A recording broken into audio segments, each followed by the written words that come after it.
സ്നേഹമുള്ള പ്രേക്ഷകരെ, നമ്മളിന്ന് തിരുവോണം നക്ഷത്രത്തിലേക്ക് പോകുന്നു. തിരുവോണം നക്ഷത്രത്തിന് ഒരുപാട് പ്രത്യേകതകളുണ്ട്. തിരുവോണം എന്ന് പറയുന്നത് കേരളത്തിന്റെ എന്നല്ല, നമ്മുടെ ദേശീയ ഉത്സവമാണ് തിരുവോണം. അത് അങ്ങനെ ഒരു വശം. അത് മാത്രമല്ല, തിരുവോണം നക്ഷത്രം തിരു എന്ന വാക്ക് വെച്ച് രണ്ട് നക്ഷത്രമേ ഉള്ളൂ. ഒന്ന് തിരുവാതിര, ഒന്ന് തിരുവോണം. ഒന്ന് ശിവന്റെ നാളാണ്, മറ്റൊന്ന് മഹാവിഷ്ണുവിന്റെ നാളാണ്. അപ്പോ തിരുവാതിര ശിവന്റെ നാളാണ്. അതിനും തിരുവോണത്തിനും തമ്മിൽ ഷഷ്ടാഷ്ടമദോഷം, കൂറ് തമ്മിൽ 6ഉം 8ഉമായിട്ട് വരുന്നു. സത്യത്തിൽ അവിടെ ശത്രുത നിലനിൽക്കുന്നുണ്ട്. നമുക്ക് ആ ശത്രുതയിലേക്കൊന്നും പോകണ്ട. നമുക്ക് തിരുവോണം നക്ഷത്രത്തിന്റെ പ്രത്യേകതകളെ കുറിച്ച് മാത്രമാണ് അന്വേഷിക്കാൻ പോകുന്നത്. തിരുവോണം നക്ഷത്രം മഹാവിഷ്ണുവിന്റെ നക്ഷത്രം ആയതു തന്നെയാണ് ആ നക്ഷത്രത്തിന് ഇത്ര വലിയ പ്രാധാന്യവും ഐശ്വര്യവും വന്നത്. മഹാവിഷ്ണു സ്വാത്വികനാണ്. മഹാവിഷ്ണുവിനെ സംബന്ധിച്ചിടത്തോളം അദ്ദേഹം വ്യാഴം, ദേവഗുരു ബൃഹസ്പതി, ഗുരുവായൂരപ്പൻ, ഇതെല്ലാം മഹാവിഷ്ണു പ്രതീകങ്ങളാണ്. ഇവരെല്ലാം സ്വാത്വിക മൂർത്തികളാണ്. അവരുടെ ദൃഷ്ടി വരുന്നതും അവരുടെ ഒരു നോട്ടം വരുന്നതും ഏതൊരു കാര്യത്തിനും വളരെ അനുകൂലമാണ്. നമ്മൾ പൂരാട നക്ഷത്രത്തെ കുറിച്ച് പറഞ്ഞപ്പോൾ അസുര ചക്രവർത്തി ശുക്രാചാര്യരെ കുറിച്ച് പറഞ്ഞു. ശുക്രാചാര്യർ ബഹുകേമനാണ്, അതിവിരുദ്ധനാണ്, മറ്റു പലതുമാണ്. പക്ഷെ സ്വാത്വികമൂർത്തിയായി അല്ലെങ്കിൽ സ്വാത്വികനായി കാണുന്നില്ല. അതിനൊരു കഥ പണ്ട് നമ്മൾ കേട്ടിട്ടുണ്ട്. ഒരിക്കൽ മഹാവിഷ്ണുവിന്റെ സവിധത്തിൽ ശുക്രാചാര്യർ കാണാൻ ചെല്ലുന്ന സമയത്ത് ദ്വാരപാലകന് പറഞ്ഞു, അദ്ദേഹം ഉറങ്ങുകയാണ്, ഇപ്പൊ കാണാൻ അല്പം ബുദ്ധിമുട്ടുണ്ട്, കാത്തിരിക്കണം. ശുക്രാചാര്യർക്ക് ദേഷ്യം വന്നു.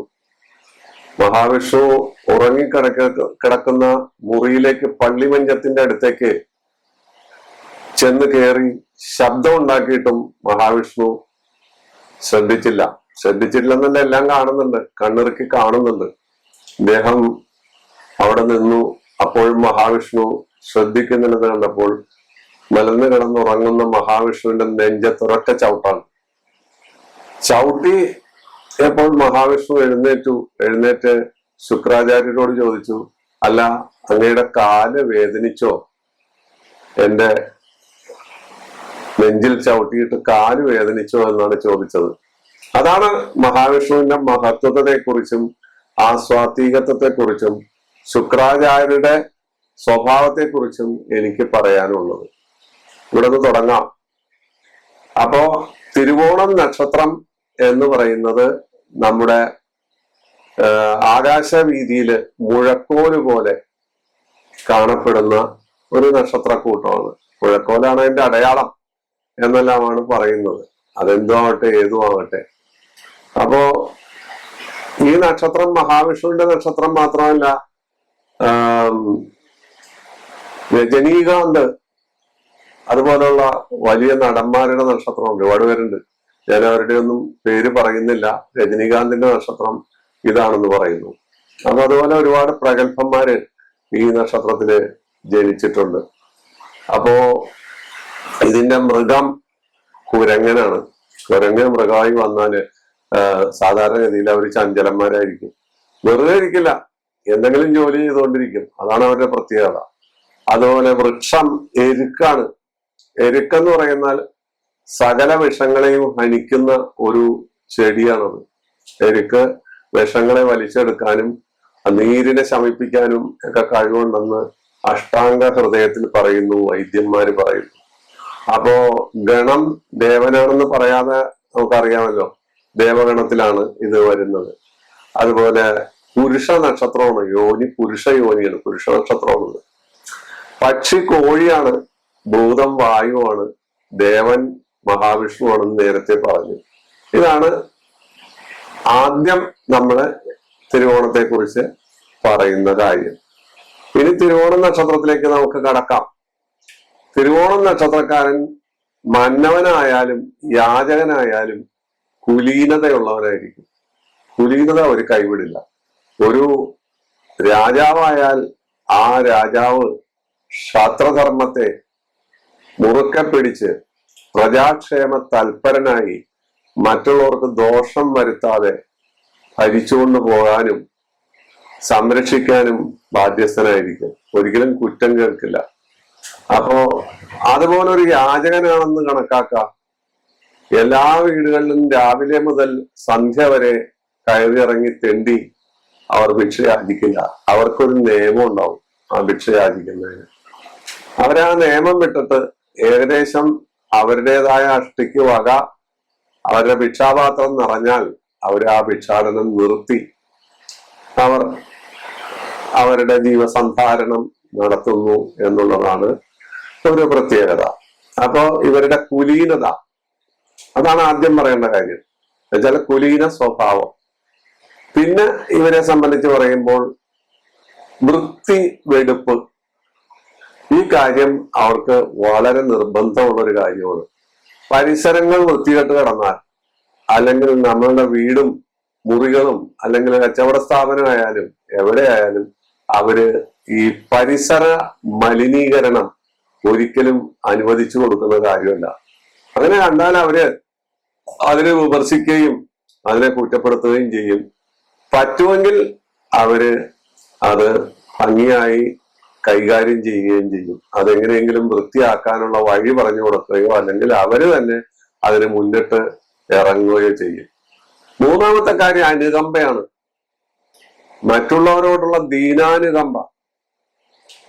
കഷ്ടപ്പാടുകളും ദുരിതങ്ങളും അനുഭവിക്കുന്ന ആളുകൾക്ക് വയ്ക്കാൻ അരിയില്ലെങ്കിൽ ആ വയ്ക്കാനുള്ള ഉള്ള അരി എടുത്ത് അവർ ഭിക്ഷ കൊടുത്തു കളയും. അതാണ് അവരുടെ സ്വഭാവം. തങ്ങൾക്ക് ഉണ്ടോ ഇല്ലയോ എന്ന് നോക്കില്ല. ദീനാനുകമ്പ അവർക്ക് വളരെ പ്രധാനം. എന്റെ പോക്കറ്റിൽ ഇത്രയേ ഉള്ളൂ എന്ന് കണക്കാക്കില്ല. ആ വിഷമിക്കുന്നവന് തത്സമയം സഹായിക്കുക എന്നുള്ളതാണ് അവരുടെ മൂന്നാമത്തെ പ്രത്യേകത. നാലാമത്തെ പ്രത്യേകത ഇവരുടേത് ഗുരുവന്ദനമാണ്. അവർക്ക് അക്ഷരം കൊടുത്ത ഗുരുവരന്മാർക്കും ഗുരുകാരണവന്മാർക്കും അതുപോലെ ഉന്നതസ്ഥാനികളായ വിജ്ഞാനികൾക്കും അതുപോലെ അറിവ് പകർന്നു കൊടുത്തവർക്കും അറിവുള്ളവർക്കും കലാകാരന്മാർക്കും അവര് വളരെ വലിയ വില കൊടുക്കുന്നു. അവർ അവരെ ബഹുമാനിക്കുന്നു. ഏതർത്ഥത്തിലും അവര് ബഹുമാനിക്കുന്നു. അതാണ് അവരുടെ ഗുരുവന്ദനം. എന്നുവെച്ചാൽ ഗുരു നിന്ന അവരുടെ തൊഴിലല്ല, ഗുരുവന്ദനമാണ് അവരുടെ പ്രത്യേകത. അഞ്ചാമത്തെ കാര്യം വരുമ്പോൾ അവരുടെ വാഗ്ദാടിയാണ്. വാഗ്ദാടി എന്ന് പറഞ്ഞാൽ അവർ വാചോടിക്കും, നന്നായി സംസാരിക്കും, കാര്യങ്ങൾ മറ്റുള്ളവരെ തെര്യപ്പെടുത്തും, മറ്റുള്ളവരോട് കാര്യങ്ങൾ പറഞ്ഞു മനസ്സിലാക്കും. അതിന്റെ സത്യാവസ്ഥ അതിന്റെ ഉള്ളിന്റെ ഉള്ളുവരെ നിറം പിടിപ്പിച്ച നുണ പോലെ അവര് പറഞ്ഞു കളയും. ആ വാഗ്ദാടിയിൽ നമ്മൾ ആകർഷിക്കും.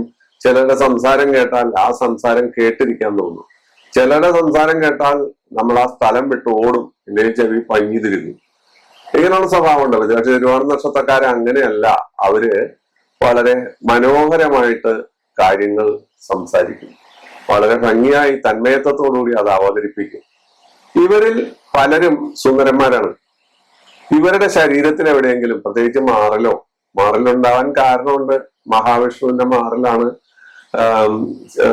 ശുക്രാചാര്യ ചവിട്ടിയതെന്നൊക്കെ ഞാൻ പറഞ്ഞല്ലോ. അപ്പൊ മാറലോ അല്ലെങ്കിൽ ശരീരത്തിൽ എവിടെയെങ്കിലും മറുകടയാളം, മറുക് സാധാരണ ഇവരുടെ കാണാറുണ്ട്. ഏത് തിരുവോണം നക്ഷത്രക്കാരെ എടുത്താലും അവരുടെ മാറിൽ അല്ലെങ്കിൽ ശരീരത്തിൽ എവിടെയെങ്കിലും മറുകടയാളം സാധാരണയായിട്ട് കാണാറുണ്ട്. അതുപോലെ ഇവർ സഹായിക്കും, സകലരെയും ഇവർ സഹായിക്കും. അവരുടെ സഹോദരിമാരുടെ വിവാഹം നടത്തും, അവരുടെ കുടുംബത്തെ അവർ പൊന്നുപോലെ നോക്കും, അവരുടെ സ്നേഹിതന്മാർക്ക് അവർ സഹായങ്ങൾ ചെയ്യും. ഇതെല്ലാം ചെയ്താലും അവസാനം ഇവർക്ക് കിട്ടുന്നത് ചതിയായിരിക്കും. അവരെ കരുവേപ്പിലയ്ക്ക് പോലും ഫലമുണ്ട്. കരുവേപ്പില പോലെ എന്ന് പറയുന്നത് തെറ്റാണ്. കരുവേപ്പിലയ്ക്ക് ഔഷധ ഗുണമുണ്ട്. പലരും കരുവേപ്പില സദ്യയുടെ കൂടെ കടിച്ച് വെച്ച് കഴിക്കുന്നതായിട്ടാണ് ഈ അടുത്ത കാലത്ത്. പണ്ട് കരുവേപ്പില എടുത്ത് മാറ്റി വെക്കും. അപ്പൊ അങ്ങനെയല്ല, കരുവേപ്പില എല്ലാവരും ഭക്ഷിക്കുക, അതിന് ഔഷധ ഗുണമുണ്ട്.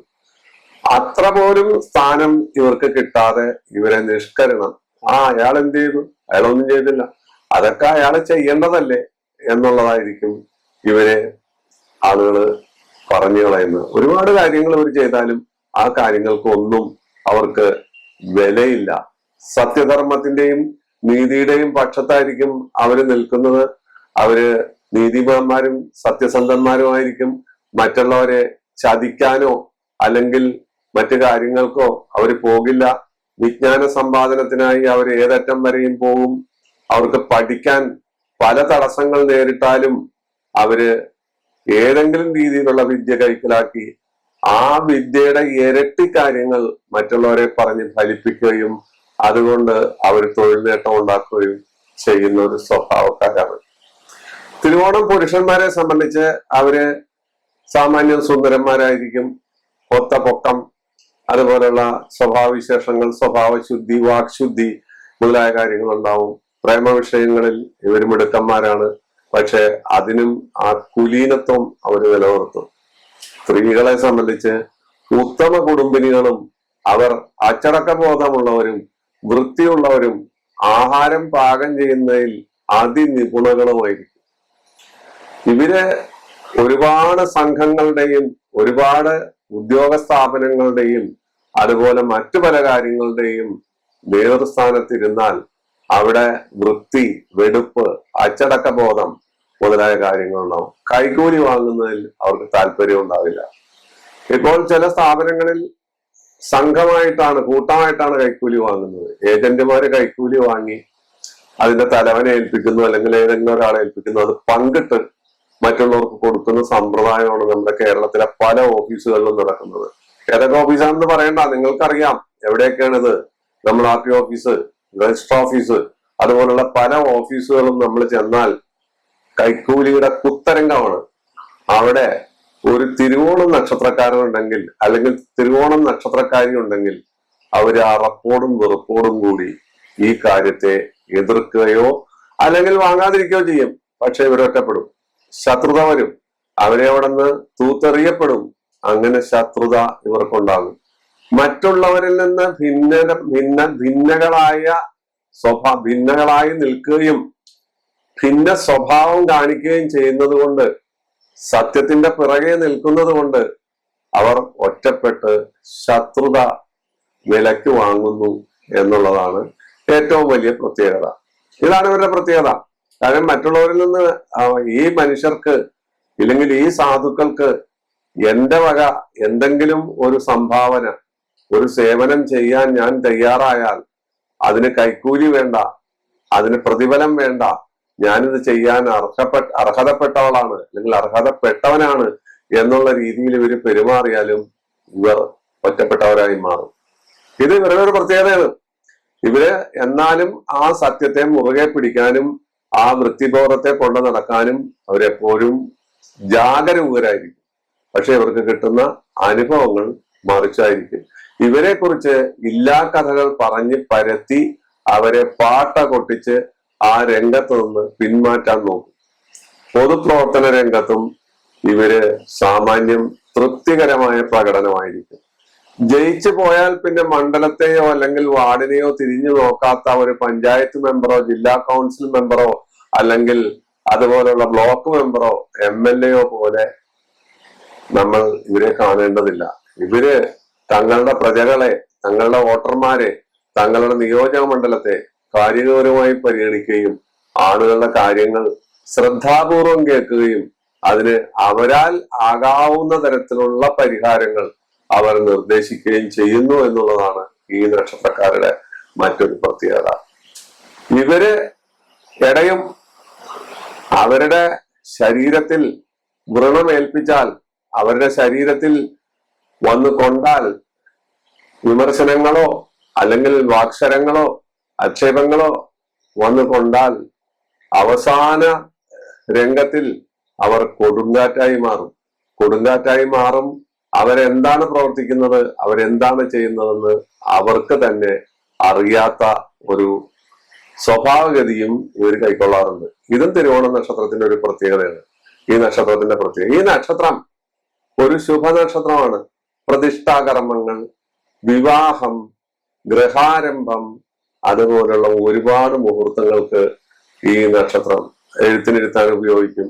ഇതെല്ലാം ഈ നക്ഷത്രത്തിന്റെ ഒരു പ്രത്യേകതയാണ്. ഒരുപാട് നല്ല കാര്യങ്ങൾക്ക് മുഹൂർത്ത നക്ഷത്രമായിട്ട് ഊണുനാളാണ്.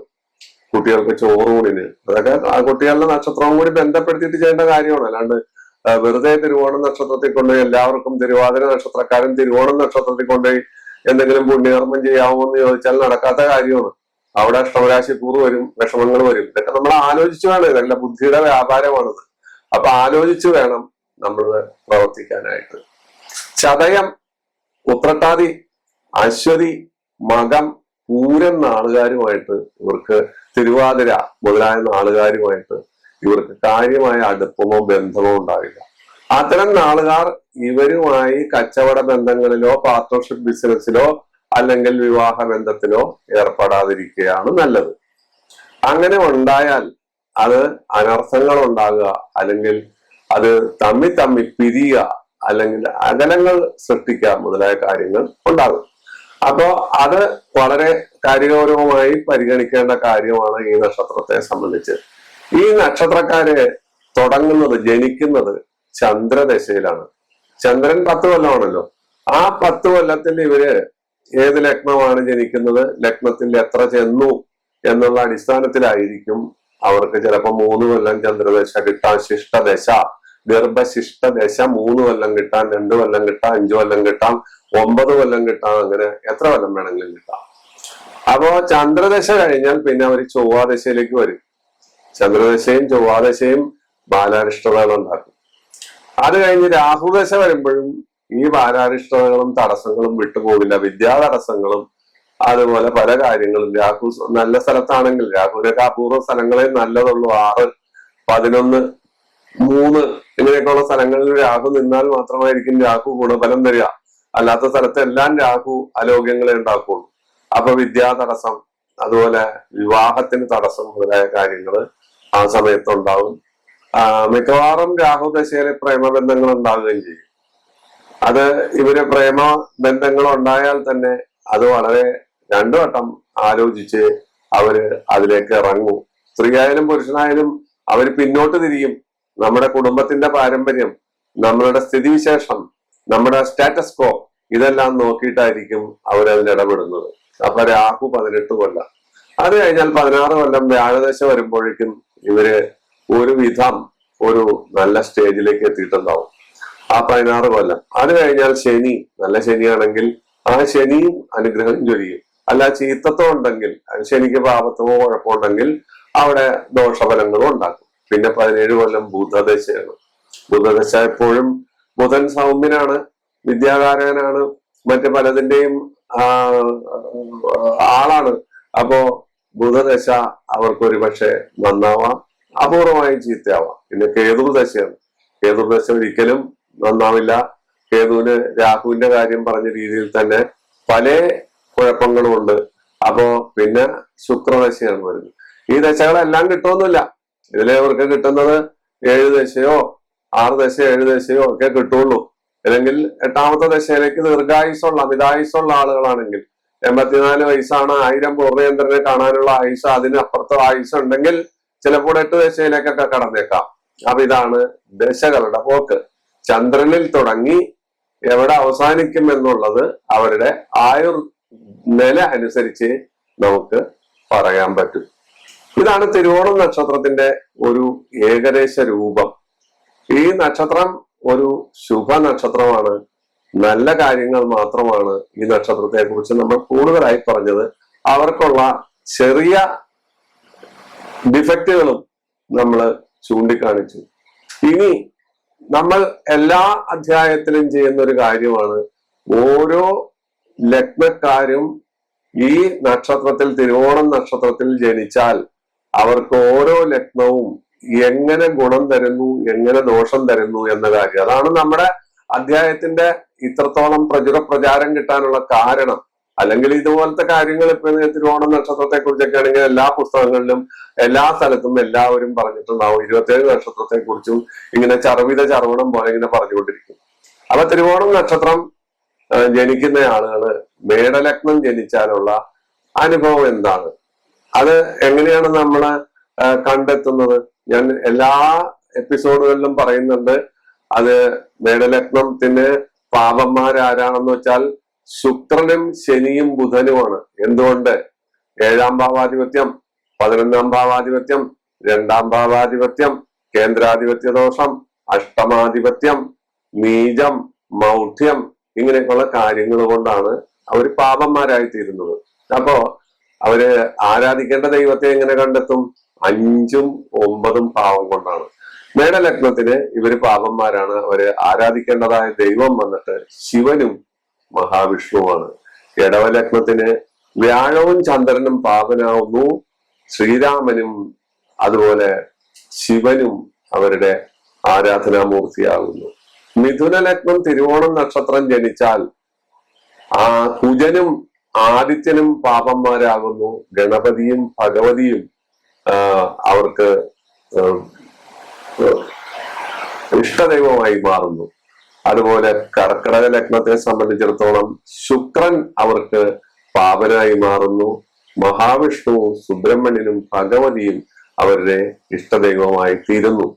ചിങ്ങലഗ്നത്തെ സംബന്ധിച്ച് ബുധനും ശുക്രനും അവർക്ക് പാപത്വം വരുത്തും. അപ്പോ അവർക്ക് മഹാവിഷ്ണുവും സുബ്രഹ്മണ്യനും ഭഗവതിയും ഇഷ്ടദൈവമായി കണക്കാക്കാം. കന്യലഗ്നത്തെ സംബന്ധിച്ചിടത്തോളം കന്യലഗ്നത്തിന് ചന്ദ്രൻ, അതുപോലെ കുജൻ, അതുപോലെ വ്യാഴം, ഇവരെല്ലാം പാപന്മാരാണ്. അപ്പൊ കന്യലഗ്നത്തിന് ഈ പാപത്വം കൊണ്ട് ചിലപ്പോ അവരിൽ നിന്ന് ഗുണം കിട്ടിയില്ലെന്ന് വരാം. പക്ഷെ ഗ്രഹങ്ങളിലെ ശക്തിയും കാര്യങ്ങളും കൊണ്ട് ചിലപ്പോൾ ഗുണം കിട്ടിയെന്നും വരാം. എന്നിരുന്നാലും പാപത്തിനും നമുക്ക് കാണാതിരിക്കാൻ പറ്റില്ല. അവരുടെ ആരാധനാമൂർത്തി വന്നിട്ട് ശിവനും ഗണപതിയും ഭഗവതിയുമാണ്. കന്യലഗ്നത്തിന്റെ 5ഉം 9ഉം ഭാവം കൊണ്ട്. തുലാം ലഗ്നത്തിന് വ്യാഴവും രവിയും കുജനും ഈ ദോഷം, ഈ പാപത്വം വഹിക്കുമ്പോൾ ശിവനും ശ്രീരാമനും അവരുടെ ഇഷ്ടദൈവമാകും. വൃശ്ചിക ലഗ്നത്തിന് ബുധനും കുജനും ശുക്രനും പാപനാകുമ്പോൾ മഹാവിഷ്ണുവും ഭഗവതിയും അവരുടെ ഇഷ്ടദൈവമായി മാറുന്നു. ധനു ലഗ്നത്തിന് ശുക്രനും ശനിയും പാപനായി മാറുമ്പോൾ സുബ്രഹ്മണ്യനും ശിവനും അവരുടെ ഇഷ്ടദൈവമായി മാറാം. മകരലഗ്നത്തിന് വ്യാഴവും ചൊവ്വയും ചന്ദ്രനും പാപനായി വരുന്നു. ഗണപതി, ഭഗവതി, ശ്രീരാമൻ, ഹനുമാൻ, ശ്രീരാമനുള്ള എവിടെയും ഹനുമാന്റെ സാന്നിധ്യം ഉണ്ടാവും. അതായിരിക്കും അവരുടെ ഇഷ്ടദൈവം. കുംഭലഗ്നത്തിന് വ്യാഴവും ചന്ദ്രനും പാപത്വം വരിക്കുന്നു. ഞാൻ നേരത്തെ പറഞ്ഞ കാര്യങ്ങളുമുണ്ട്. അവരുടെ ഇഷ്ടദൈവം ശ്രീരാമനും ഹനുമാനും ഗണപതിയും ഭഗവതിയുമാണ്. മീനലഗ്നത്തെ സംബന്ധിച്ച് ശനി, ശുക്രൻ, രവി, ബുധൻ മുതലായവരെല്ലാം പല കാര്യങ്ങൾ കൊണ്ട് പാപത്വം വരിക്കുന്നു. ഭഗവതിയും സുബ്രഹ്മണ്യനും അവർക്ക് ഇഷ്ടദൈവമായി ആരാധനാമൂർത്തിയായി മാറുന്നു. ഈ ആരാധനാമൂർത്തികൾ ഉണ്ടെങ്കിൽ പോലും ചില വ്യത്യാസങ്ങൾ വരാം. ശിവൻ എന്നുള്ള സ്ഥലത്ത് ശാസ്താവ് വരാം. അതുപോലെ കുടുംബ ദൈവ പ്രീതി ഇല്ലാതെ എന്ത് കാര്യം ചെയ്തിട്ടും ഏത് ദൈവത്തെ ആരാധിച്ചിട്ടും യാതൊരു കാര്യവുമില്ല. ആദ്യം കുടുംബ ദൈവപ്രീതി, അത് കഴിഞ്ഞിട്ടായിരിക്കണം നമ്മൾ ആരാധനാമൂർത്തിയെ തിരഞ്ഞെടുക്കുന്നത്. നമ്മൾ ആരാധനാമൂർത്തിയെ തിരഞ്ഞെടുക്കുന്നത് നമ്മൾ അറിയാതെ ആയിരിക്കും. നമുക്ക് ഇഷ്ടപ്പെട്ട ഏതെങ്കിലും ദൈവത്തെ നമ്മൾ ആരാധിക്കും. ആ ദൈവത്തെ നമ്മൾ ആരാധനാമൂർത്തിയായി വെച്ചിരിക്കും. അതിൽ നിന്ന് ചിലപ്പോൾ ഫലം കിട്ടാം, കിട്ടാതിരിക്കാം. കുറെ കാലം കഴിയുമ്പോൾ ആരാധനാമൂർത്തിയെ കൈവിടാൻ തോന്നും, ക്ഷേത്രത്തിൽ പോകാതിരിക്കാൻ തോന്നും, ഞാൻ പോകുന്നില്ലെന്ന് പറയും. ഇങ്ങനെയൊക്കെ സർവ്വസാധാരണമായിട്ട് കേൾക്കുന്ന കാര്യങ്ങളാണ്. പക്ഷെ നമ്മൾ ഇങ്ങനെ വളരെ രൂഢമൂലമായിട്ട് കാര്യങ്ങൾ കൈകാര്യം ചെയ്യുമ്പോൾ ഇത്തരം കാര്യങ്ങൾ നമുക്ക് കൃത്യമായി കിട്ടുന്നു. അതനുസരിച്ച് നമുക്ക് മുന്നോട്ട് പോകാൻ പറ്റുന്നു. അപ്പൊ തിരുവോണം നക്ഷത്രത്തെ കുറിച്ച് നമ്മൾ പറഞ്ഞു. അതിന്റെ കാര്യങ്ങളെല്ലാം നമ്മൾ ഗ്രഹിച്ചു. ഇത്രയും കാര്യങ്ങൾ നിങ്ങൾക്ക് ഒരു പരിധി വരെ ഇഷ്ടപ്പെട്ടു, അറിവ് നൽകി എന്നുള്ള വിശ്വാസത്തോടുകൂടി അടുത്ത എപ്പിസോഡിലേക്ക് നമുക്ക് എല്ലാ ബുധനാഴ്ചയും ഞായറാഴ്ചയും പോകാം. തൽക്കാലം വിട പറയട്ടെ. നിങ്ങളുടെ അനുവാദത്തോടുകൂടി സർവേശ്വരൻ അനുഗ്രഹിക്കട്ടെ.